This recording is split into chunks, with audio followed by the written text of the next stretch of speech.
میدان کارزار، جنگ بدر کا موقع، بدر کا میدان ہے۔ نبی علیہ الصلوۃ والسلام نے صحابہ کی صفیں بنا لی، صحابہ صفوں میں ہیں۔ عبد الرحمن ابن عوف کہتے ہیں میں نے اپنی دائیں جانب دیکھا، اپنی بائیں جانب دیکھا، نیت یہی تھی، مقصود یہی تھا کہ میرا جنگ کے اندر ہمسایہ کون ہے۔ جب میں کافروں کے ساتھ لڑائی کروں تو مجھے میرے ہمسائے کا بھی علم ہونا چاہیے، طاقتور ہمسایہ ہو تاکہ میرا حوصلہ بھی بڑھے، تاکہ مجھے سپورٹ کی ضرورت پڑے تو یہ ہمسائے میرے ساتھ ہو جائیں۔ عبد الرحمن ابن عوف کہتے ہیں رضی اللہ عنہ، میں نے جب دائیں جانب دیکھا، بائیں جانب دیکھا تو چھوٹے معصوم بچے میرے دائیں بائیں ہیں۔ ابھی میں سوچ رہا تھا، ایک نے میرے دامن کو پکڑ کر کہا چچا یہ بتا کہ ابو جہل کدھر ہے؟ ابھی ایک کو جواب نہیں دیا، دوسرے نے کہا چچا بتا ابو جہل کہاں ہے؟ میں نے کہا میرے بچوں، میرے بھتیجوں، یہ بتاؤ کہ تم چھوٹے سے بچے ہو، تمہیں ابو جہل سے کیا کام، ابو جہل سے کیا واسطہ؟ انہوں نے کہا چچا ہم نے سنا ہے، دونوں نے یک بارگی کہا ہم نے سنا ہے کہ ہمارے پیغمبر کو گالیاں دیتا ہے، ہمارے پیغمبر کا گستاخ ہے، ہمارے پیغمبر کو برا سمجھتا ہے، وہ بھی اور اس کی ذریت بھی، اور وہ کافروں کا سرغنہ ہے۔ ہم نے یہ عزم کر کے آئے ہیں، یہ عزم مصمم ہے، یا تو وہ رہے گا یا ہم رہیں گے، یا تو دنیا سے وہ چلا جائے گا یا ہم دنیا سے چلے جائیں گے۔ ایسا نہیں ہو سکتا کہ ابو جہل دنیا کے اندر رہے اور ہم بھی موجود رہیں۔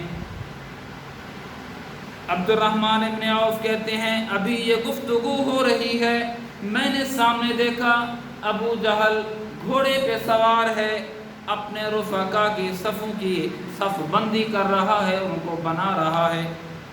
میں نے کہا بھتیجو وہ ہے تمہارا مقصود، وہ ہے تمہارا مطلوب، وہ ہے جس کی تم تمنا رکھتے ہو، جن کی تم پوچھ رہے تھے اور تم جس کو دیکھنا چاہتے ہو۔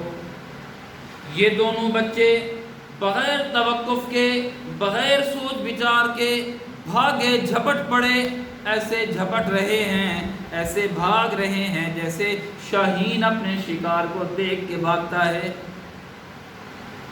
ان میں ایک ایسا معاذ اور معوذ، ان میں ایک ایسا بھی ہے کہ جس کے قد چھوٹا اس کی تلوار بڑی۔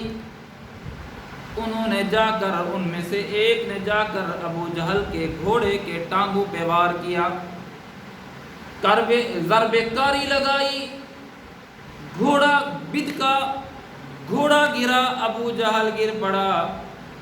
حضرت عبداللہ ابن مسعود رضی اللہ تعالیٰ عنہ قریب کھڑے ہوئے تھے، انہوں نے بھاگ کر ابو جہل کا سر تن سے جدا کر دیا، اس کو قتل کر دیا۔ حیران ہو جاتے ہیں ہم کہ پیارے پیغمبر صلی اللہ علیہ وسلم کے صحابہ کے چھوٹے ننھے منھے دو بچوں کا یہ جذبہ ہے تو بڑے لوگوں کے ایمان کی، جذبے کی، جرأت اور بہادری کی کیا حیثیت ہوگی، کیا حقیقت ہوگی۔